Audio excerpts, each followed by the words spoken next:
Pues gracias por estar con nosotros, con todas las amigas y amigos del colectivo Orgullo Guerrero. Tiene el señor Roberto, que viene de parte del Ayuntamiento, va a dar unas palabras. Adelante, señor Roberto. ¿Qué tal? Buenas tardes, ¿cómo estamos todos? Pues para quienes no me conozcan, mi nombre es Roberto Carlos Verdil, actualmente subdirector de Diversidad Sexual del Ayuntamiento. Quiero aprovechar la oportunidad para darle las gracias a lo que es el licenciado Antonio Gaspar Beltrán, presidente municipal del Ayuntamiento de Chilpancingo. ¿Por qué le damos las gracias? Porque para nosotros ha sido importante que este ayuntamiento nos dé ese respaldo a todas las personas y a todas las poblaciones, sobre todo a la población LGBTI. Es importante que el ayuntamiento, los gobiernos empiecen a sumar a las actividades que tenemos nosotros como poblaciones para mejorar lo que es nuestro municipio. Entonces quisiera aprovechar para darles las gracias. Créanme, de su parte reciban un cordial saludo. Por otro lado, también quisiera darle las gracias al presidente Ramón por todas las facilidades que nos ha dado para llevar a cabo nuestras actividades. Para nosotros es un orgullo que la Comisión Nacional de Derechos Humanos esté con nosotros, nos brinde ese apoyo, que no solamente sea para unos cuantos, sino que sea para todos.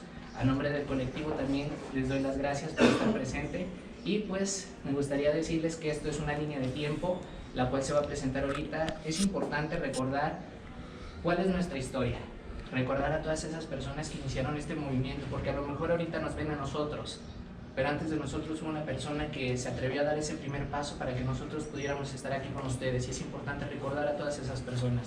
Es por eso que proyectan esta línea de tiempo, para que conozcan un poquito más de nuestra historia. Licenciado Ramón, si nos pudiera regalar unas palabras. Sí, muchas gracias.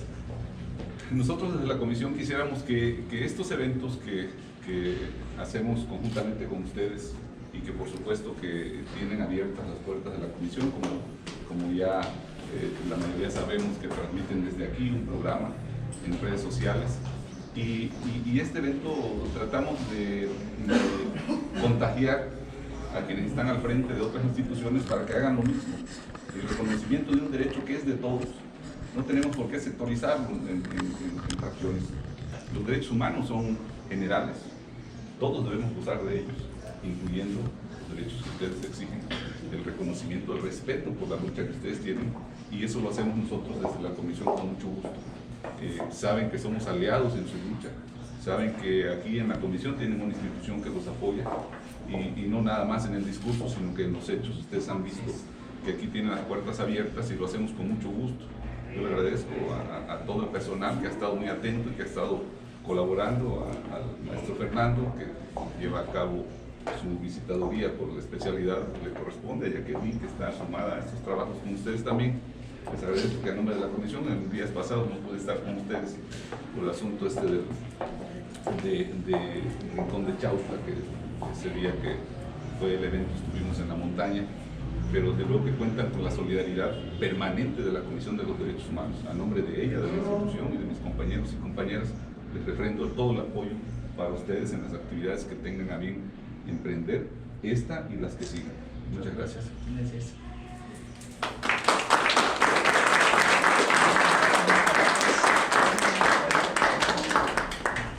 Entonces, Vamos a proceder a corte para dar la palabra a Ricardo para que nos diga lo del entonces pasamos a inaugurar esto.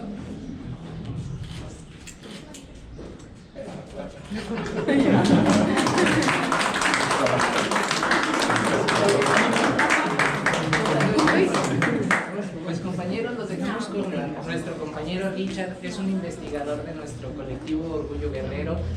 También se me olvidó mencionar que a nombre del profesor Orlando Pastor Santos, quien es presidente del colectivo, no se encuentra con nosotros por cuestiones de salud, pero igual les manda un saludo. Richard es quien investigó todo lo que es esta línea de tiempo, y es quien les va a explicar cómo fue su proceso y lo referente a la misma. Richard. Hola, buenas tardes. Pues mi nombre es Ricardo Locia. Estoy cursando el último semestre en la licenciatura en Antropología Social, y empecé a realizar esta investigación en el segundo año de mi licenciatura, con el interés de que yo iba a las bibliotecas de la universidad, a las bibliotecas del gobierno del estado, y no había material.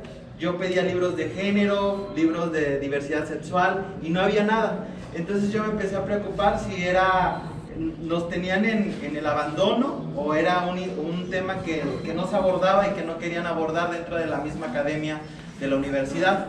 Sí había cuestiones de estudios de género, pero desde la perspectiva feminista, pero no había la gran variedad que es sobre la diversidad sexual. Entonces yo así emprendí un viaje, que yo le llamo un viaje, porque empecé, comenzamos en esta mampara. Comencé a ver cuáles eran los primeros procesos de organización de las personas homosexuales a nivel internacional.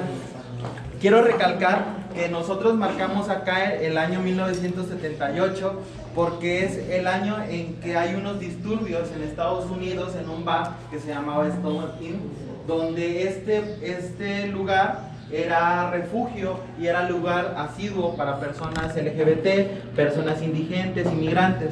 Entonces había operativos de los policías neoyorquinos que iban todas las noches a desmantelar, a llevarse a las personas que estaban ahí disfrutando, distrayéndose un poco. Pero esa noche hacen una barricada, los grupos trans hacen una barricada y detienen los operativos. Desde esos disturbios, de esa noche de disturbios del 28 se llega hasta el 1 de julio, perdón. En ese bar se instaura el movimiento LGBT a nivel internacional, la organización como tal. Después, hasta el 29 de junio de 1970, se conmemoran esos hechos y es la primera marcha LGBT, o le decían la marcha del movimiento de liberación homosexual en Estados Unidos. Y de ahí se empieza a expandir en diferentes rincones de México. Francia, España son los primeros países, después México y Brasil, que son los países que son más viejos los movimientos. El de México este año cumple 41 años. El origen del movimiento en la Ciudad de México. De ahí llegamos hasta 1971 dentro de mi investigación he encontrado que también hay un abandono a la persona de Nancy Cárdenas.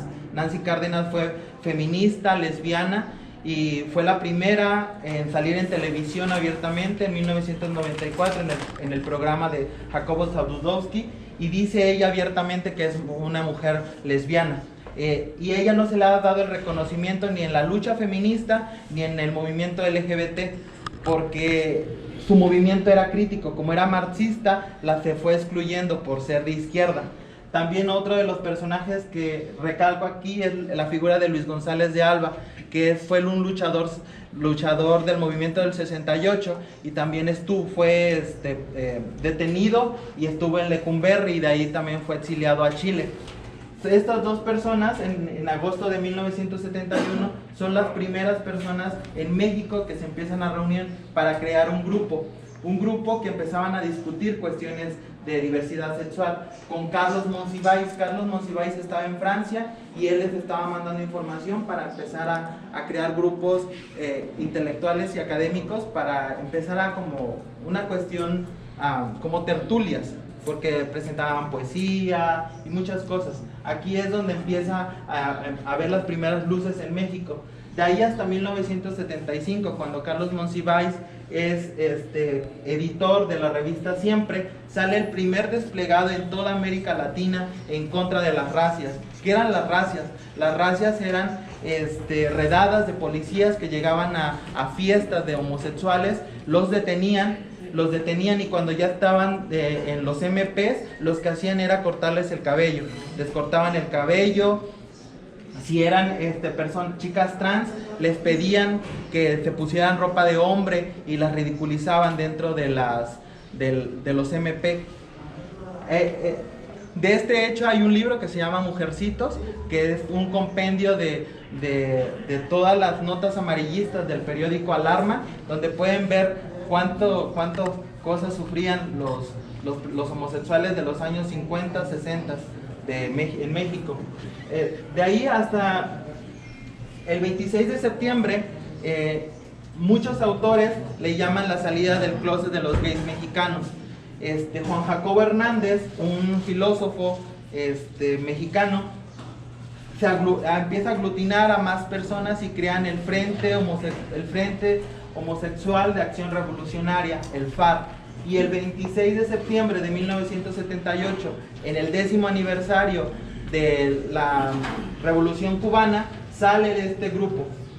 Aquí quiero señalar que el movimiento LGBT, en un primer momento fue de izquierda. O sea, se integró a las luchas que estaban manteniendo los obreros, los estudiantes. O sea, fue muy interesante porque formaba parte de un bloque de izquierda. De ahí hasta el 2 de octubre, donde ya surgen en la marcha del 2 de octubre, en el 10º aniversario de la matanza de Tlatelolco, ya aparecen 3 grupos. Es Oikiabet, que es un grupo feminista y lesbianas, que todavía vive Jean María Yolo. El grupo de diversidad sexual Lambda, que es Javier Lizárraga, un español que fue refugiado, que también actualmente vive, y el FAR, que Juan Jacobo Hernández lo dirigía. Estos 3 grupos son la piedra angular del movimiento LGBT a nivel nacional. De ahí hago señalar en esta parte los primeros grupos que se convierten en asociaciones civiles, que es el Cálamo. Y aquí, como dice en la introducción, aparece una línea roja.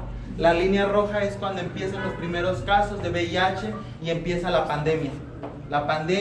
Y aquí hay un parteaguas, y por eso nosotros hacemos la división con el moño, porque de aquí para acá el movimiento LGBT, como comienza con un discurso de visibilización, hay una consigna que ellos dicen: lo personal es político y en mi cama mando yo. Entonces esas consignas marcan la lucha de estos casi 10 años. Pero de 1980 hasta la actualidad, la lucha del movimiento LGBT también tiene que ver con la cuestión del VIH, porque en un primer momento el VIH se le llamó el cáncer rosa o el cáncer gay, porque solamente las personas que estaban siendo afectadas eran las personas homosexuales hombres. Y de aquí marcamos, aquí cabe recalcar que hay un hecho muy importante en 1991, porque la Liga Internacional de Lesbianas y Homosexuales tiene sede en Acapulco. Hay muchos investigadores que han hecho alusión de que en Acapulco comienza el movimiento LGBT, pero no. Aquí, en 1991, la reunión se traslada, porque iba a ser en Guadalajara, pero el gobierno de Guadalajara no le da la seguridad necesaria. Entonces, se viene en Acapulco, y sí hay una marcha en Acapulco en 1991, pero no la convocan guerrerenses, la convocan personas de diferentes países que congregaban la Liga Internacional Latinoamericana, del ILGA, que era de personas homosexuales. De ahí, en 1991 ya vemos el primer grupo ya establecido a nivel estatal, que es el de Alberto Mogollón, que se llamaba, o se sigue llamando, ya es el grupo más longevo que hay en Guerrero, que se llamaba Asociación de Homosexuales y Lesbianas en el Estado de Guerrero, es AXHOLES. Es el grupo más longevo, como lo decía, que existe en Guerrero. De ahí, aquí es ya, como yo lo marco en la introducción, que es el crisol en el movimiento a nivel nacional, porque no solamente es en Guerrero, es en diferentes partes de la República donde el movimiento empieza a replicarse, y es hasta el 2002. Hasta el 2002, el 8 de junio del 2002, es un jueves pozolero. Es el día en que un grupo de homosexuales sale a las calles, y este grupo de homosexuales los dirige el maestro Orlando Pastor y David Moyao, junto con el periodista y activista Emiliano Arceta, que aquí está con nosotros, y un sinfín de personas que se van a ir dando los nombres, como Juan Carlos, Salvador, Carola, Azul. O sea, son personas que empiezan a integrar el grueso del movimiento y lo empiezan a llevar. Aquí, por eso es que se ha llamado en Chilpancingo la marcha estatal. No es porque sea la capital, sino además porque fue el primer lugar donde se sale.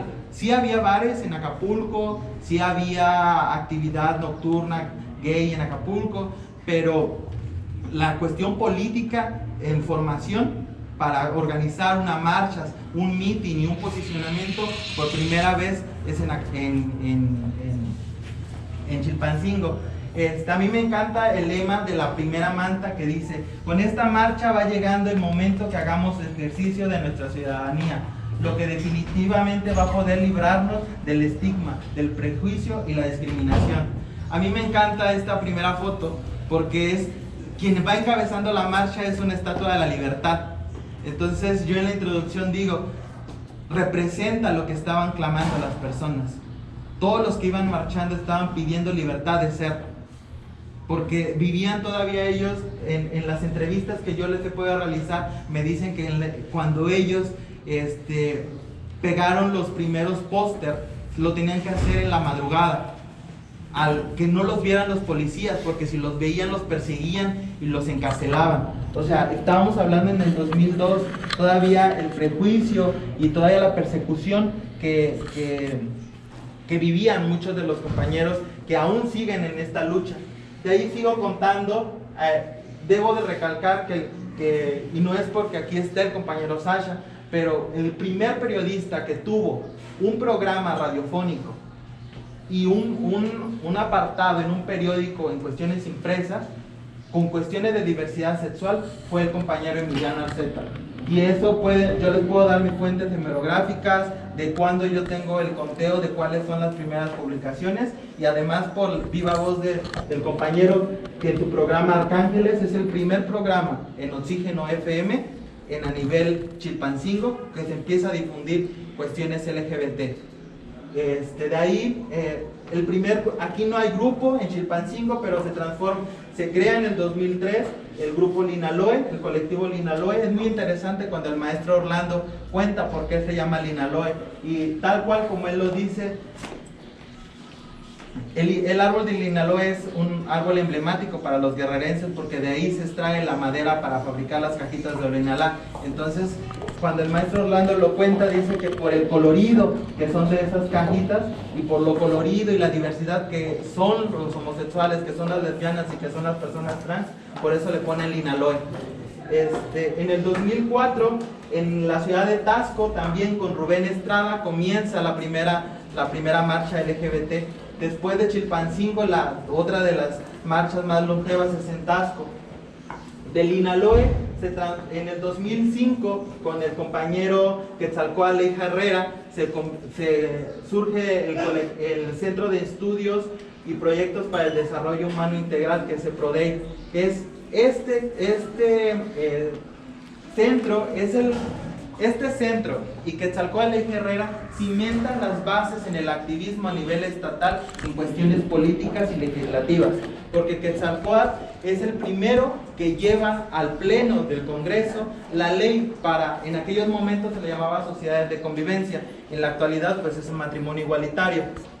Él es el primero que lleva la ley al Congreso, se mete al congelador, pero la que sí pasa es la ley número 375, que es para prevenir y eliminar la discriminación en el estado de Guerrero.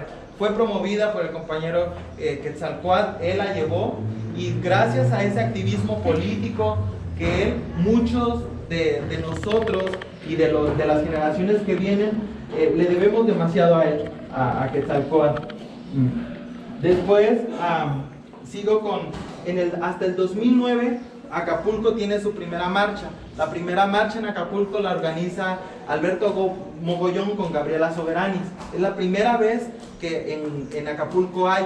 De ahí va a haber un sinfín de conflictos entre la cuestión organizativa, y va a haber dos marchas. Pero ahí son por cuestiones e intereses políticos que ellos solamente sabrán por qué. En el 2012, Pamela Sandoval, pionera del movimiento, convoca la primera marcha en la ciudad de Tixla en el 2012. En el 2013, después de que se empiezan a congregar varias personas LGBT, entre ellos el compañero Orlando y demás activistas, surge en Chilapa de Álvarez en el 2013 la primera dirección de diversidad sexual a nivel estatal. De ahí En el 2011, perdón, que me olvidaba que debo de hacer el señalamiento. Gracias. En el 2011, que quiero también hacer aquí la denuncia del asesinato y la impunidad que ha tenido 8 años el asesinato del compañero Quetzalcóatl Herrera, que fue asesinado en la plaza Primer Congreso de Anáhuac, aquí en Chilpancingo, no ha tenido solución. Y es también un llamado a todas las personas aquí, a todos los que forman parte de derechos humanos, que exijamos que el Congreso tipifique o haga como agravante los homicidios por crímenes de odio, que también se tipifique dentro del Código Penal del Estado, porque se siguen llevando impunes, y no solamente el caso del compañero, hay muchísimas personas que en esta línea no aparecen, pero que tenemos los nombres de cuántos han sido asesinados y que sus asesinatos siguen siendo impunes. De ahí llegamos al 2015.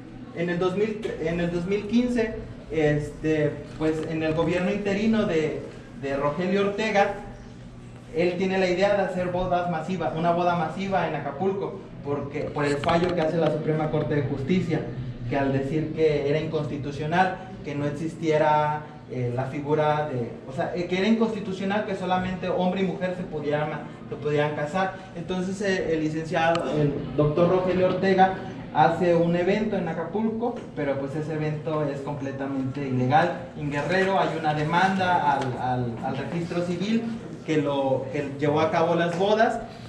Muchas de las parejas se amparan, pero sí, sigue siendo una realidad que en Guerrero es uno de los estados que todavía no ha podido concretizar uno de los derechos tan necesarios que nosotros tenemos cuando empezamos a querer formar parte, queremos formar parte o queremos integrar a alguien en nuestra vida. No podemos, hasta en esta legislatura actual a nivel federal, ya se puede pensionar y todo eso, pero antes no existía.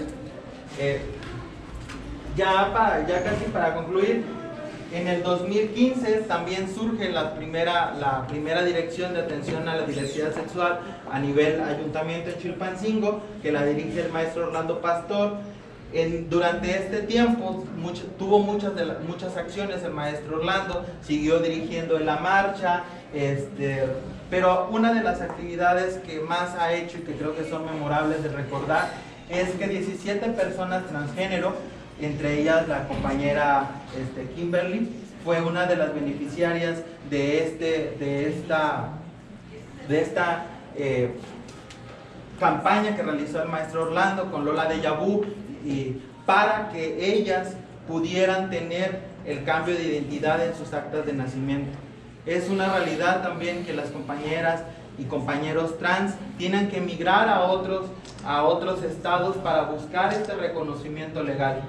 Yo a ellos les llamo lo que son los indocumentados dentro de su propio país.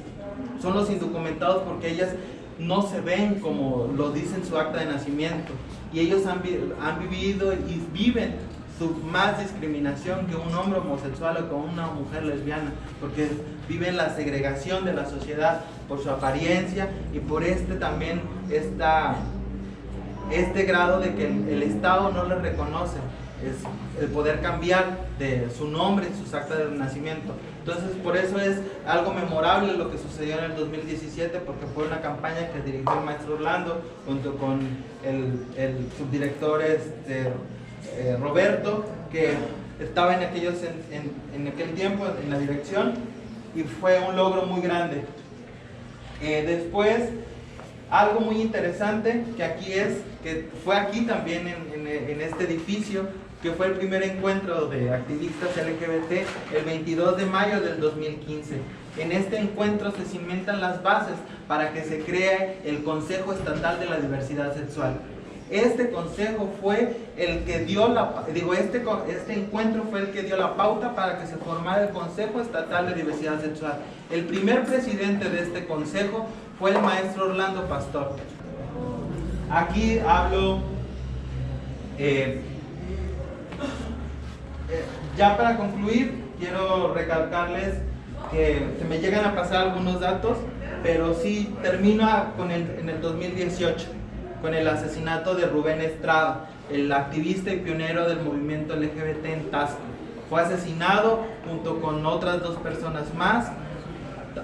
Sí hubo denuncia, hubo demanda, pero sigue estando en la investigación, pero o sea, todos estos casos de las personas homosexuales y lesbianas siempre, lamentablemente, llega a carpetazo, porque dentro de nuestro Código Penal no hay una figura legal en lo cual se pueda respaldar para darle justicia a estos asesinatos.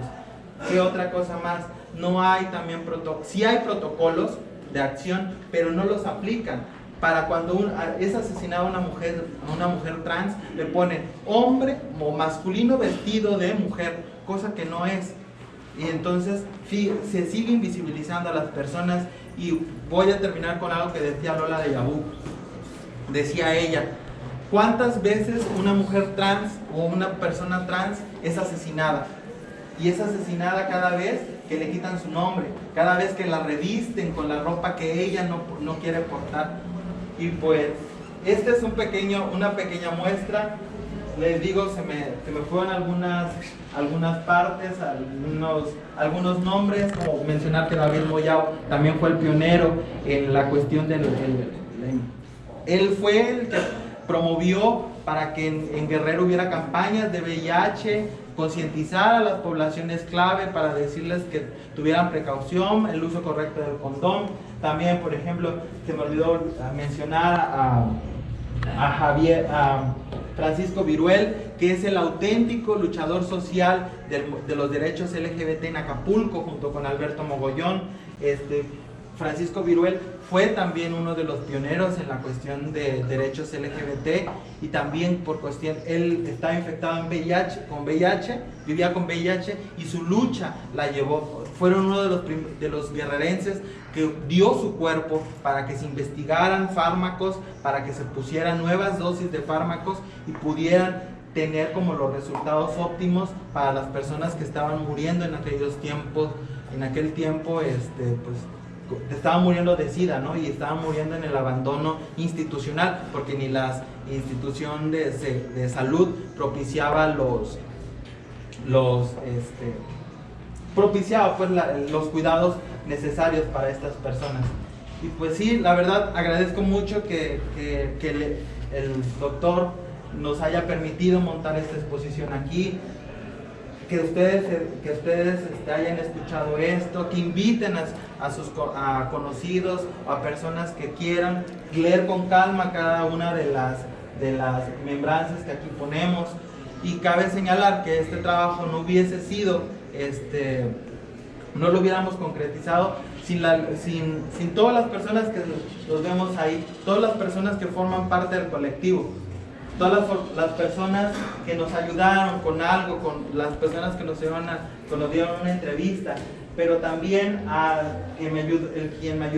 quien fue el que me ayudó a montarle, que quedara pues presentable, fue el licenciado en Artes Visuales Jesús Cárdenas y Nostroza, que en este momento no se encuentra, pero él fue el que me ayudó a montar toda la exposición, y sin él pues esto no hubiera estado. La verdad les agradezco su tiempo y el espacio que nos dan y nos permiten para que nosotros podamos dar a conocer esta parte de la historia que también es importante de que se conozca.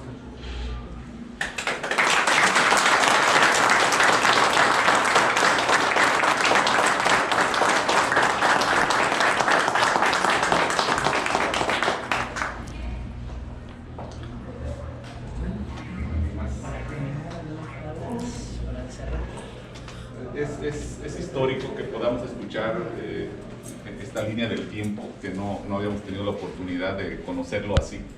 Desde luego que se aprecia que es un trabajo meticuloso, que es un trabajo analítico, y que esto nos puede servir de mucho a nosotros.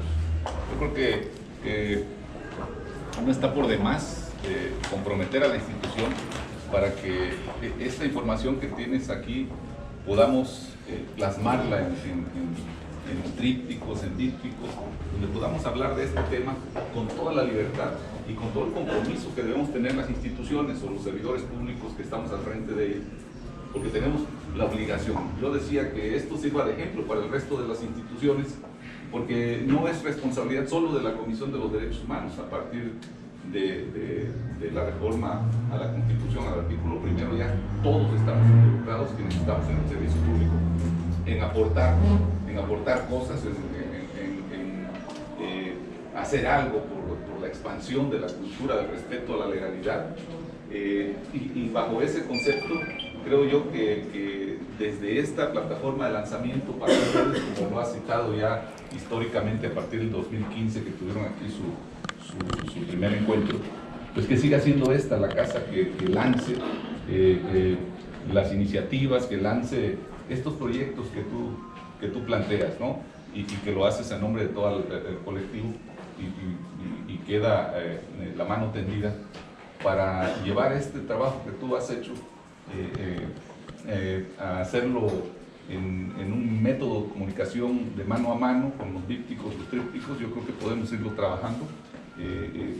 Pues dejo la responsabilidad en ti para que nos arrimes material y lo podamos ir trabajando de tal manera que tengamos desde aquí, desde la comisión, conjuntamente con ustedes, un trabajo que pueda ser pionero también, de que ya salga información que tenga que ver exclusivamente con el tema, ¿no? La Comisión Nacional nos ha puesto a disposición también su colaboración en el tema de la difusión de información impresa, para que podamos hacerlo incluso tripartita, ¿no? Con la Comisión Nacional, ustedes y la Comisión del Estado de Guerrero. Dejo en ustedes ese ofrecimiento para que lo puedan analizar y que lo echemos a andar cuanto antes, ¿no? Muchas gracias. Pues compañeros, muchas gracias.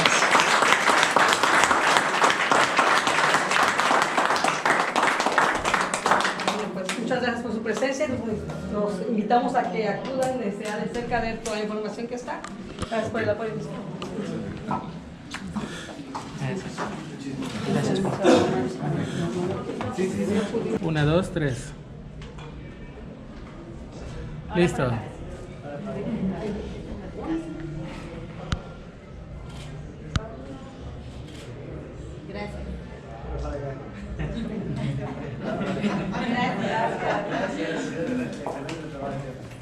Gracias.